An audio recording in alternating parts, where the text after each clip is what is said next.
Seorang wanita yang berprofesi sebagai Sales Promotion Girl atau SPG mengalami aksi pelecehan saat pulang kerja di malam hari di Surabaya, Jawa Timur. Seorang pemuda terlihat membututi wanita lalu mendorongnya hingga jatuh dan melakukan pencabulan terhadap korban. Korban berhasil diselamatkan petugas dinas perhubungan yang kala itu tengah bertugas. Pelaku berinisial AB mengaku melakukan aksi tersebut di bawah pengaruh mabuk lem. Kan salah gitu, Pak. Kamu jatuhin atau gimana? Saya jatuhin dan Dorong. iya, Dorong. dari Terus belakang. jatuh. Iya, Pak. Udah berapa kali kayak gini? Baru kali ini, Pak. Kali ini? Iya, Pak. Yang ketahuan? Enggak, Pak. Bener, Pak. Dan tangannya bergerilya ke tempat kemaluannya. Setelah dilakukan korban berteriak, kemudian dibantu oleh warga di sekitar. Itu korban sendirian atau gimana? Korban sendirian habis pulang kerja. Waktu itu jam berapa? Kejadian jam 21.00 WIB. Alasan pelaku melakukan saat itu apa? Keterangan dari tersangka setelah kita interogasi, dia habis menggunakan lem. Pelaku ditahan di Mapolsek Gayungan, Surabaya, Jawa Timur. Akibat perbuatannya, korban sempat mengalami trauma selama seminggu.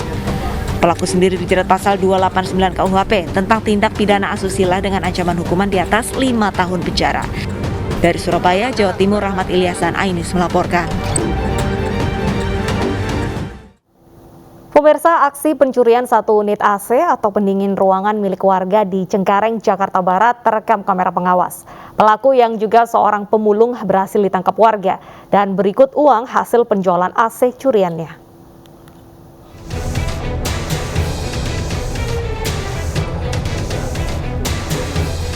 Dari rekaman CCTV ini, nampak seorang pengepul barang bekas membawa gerobak di jalanan di kawasan Cengkareng, Jakarta Barat. Rupanya, isi gerobak tersebut berisi satu unit mesin pendingin ruangan milik warga yang dicuri pelaku. Berbekal rekaman CCTV, pelaku yang diketahui bernama Radiono, warga Cengkareng, Jakarta Barat ini akhirnya berhasil ditangkap warga. Warga yang geram sempat menghakimi pelaku hingga babak belur, lantaran aksi pencurian ini bukanlah kali pertama terjadi. Dari tangan pelaku, warga juga mengamankan uang ratusan ribu rupiah hasil penjualan mesin pendingin ruangan curian.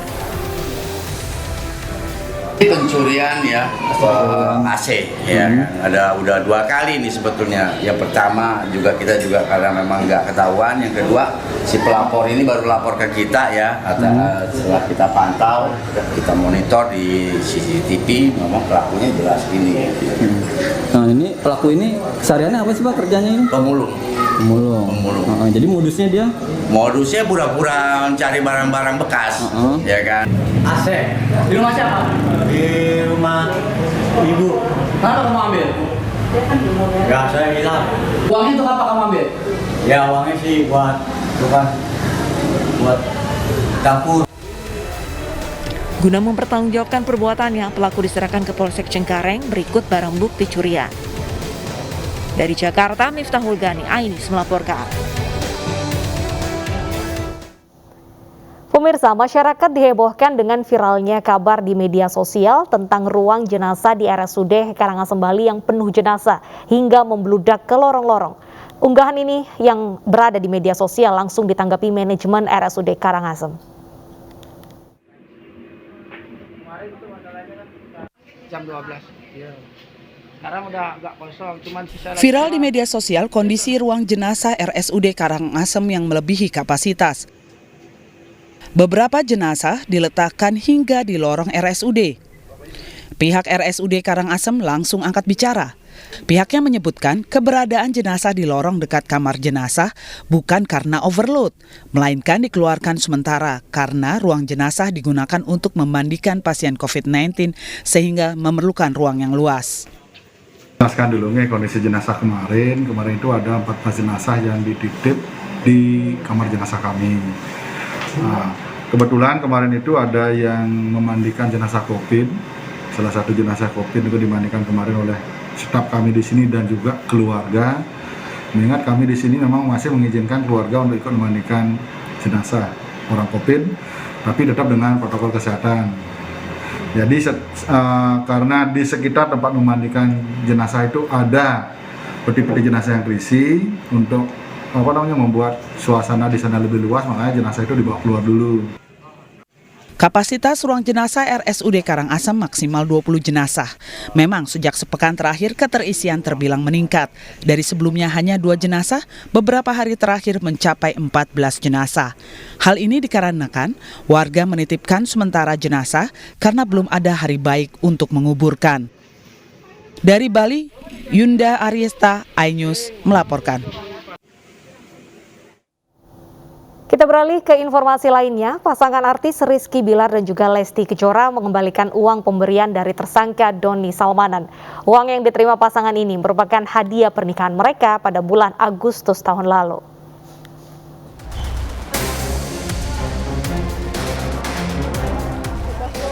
Aktor Rizky Bilar memenuhi panggilan penyidik Bareskrim Polri.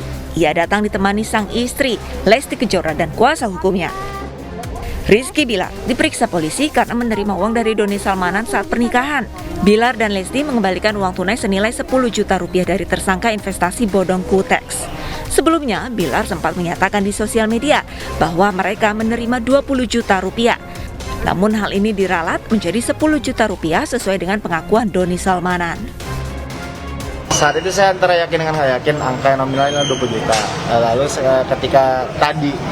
ketika tadi saya mendengar, ketika tadi saya ditanya oleh penyidik, beliau mengatakan bahwa keterangan DS mengatakan saya hanya menerima 10 juta. Lalu saya pastiin lagi sama istri dan ya ternyata hanya 10 juta, tidak sampai 20 juta.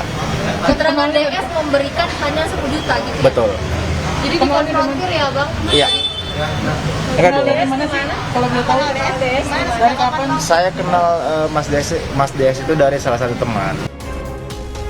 Selain Rizky, polisi juga telah memanggil 4 publik figur terkait kasus Doni Salmanan, mulai dari Rizky Febian, Reza Arab, Arif Muhammad, hingga Atta Halilita. Dari Jakarta, tim liputan iNews melaporkan.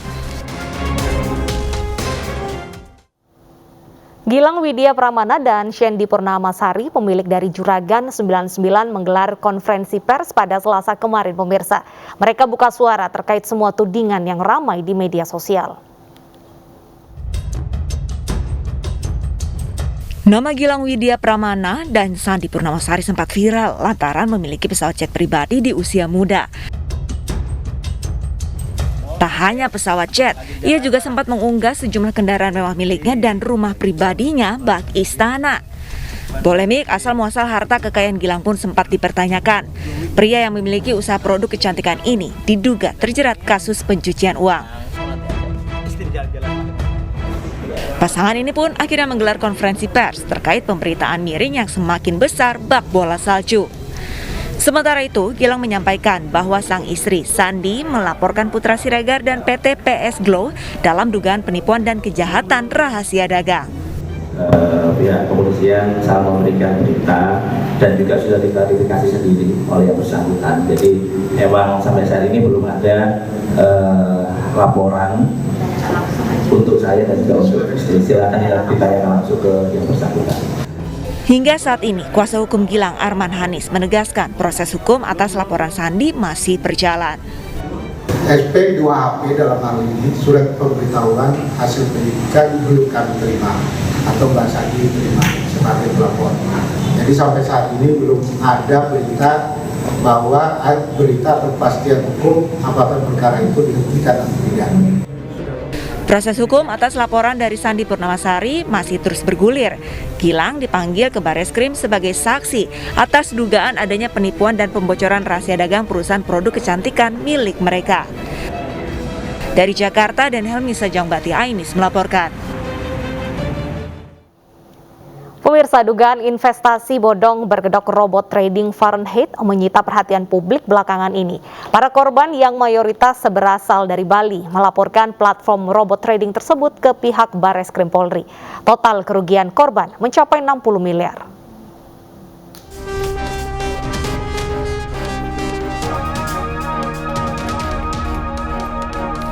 Penyidik Subdit Cyber di Treskrimsus Polda Metro Jaya menggeledah 2 apartemen Latu Menteng dan Taman Anggrek, Jakarta Barat.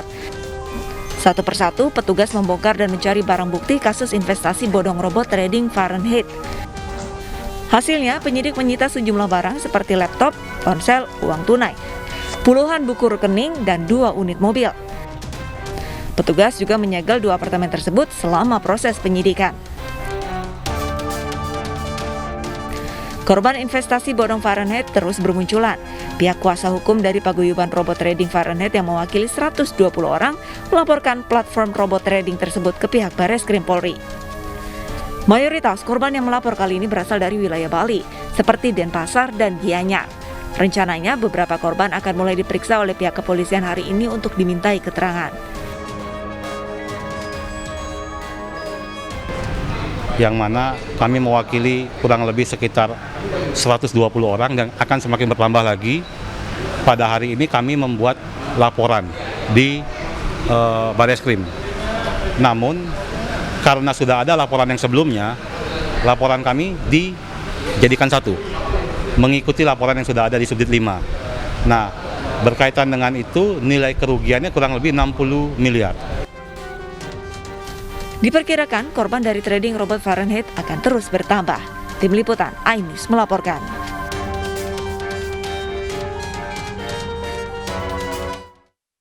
Pemirsa, usai jeda berikut kami memiliki informasi dari seorang ibu-ibu di Madiun, Jawa Timur yang nekat mencuri minyak goreng di sebuah minimarket. Tetaplah di iNews Siang. Selamat datang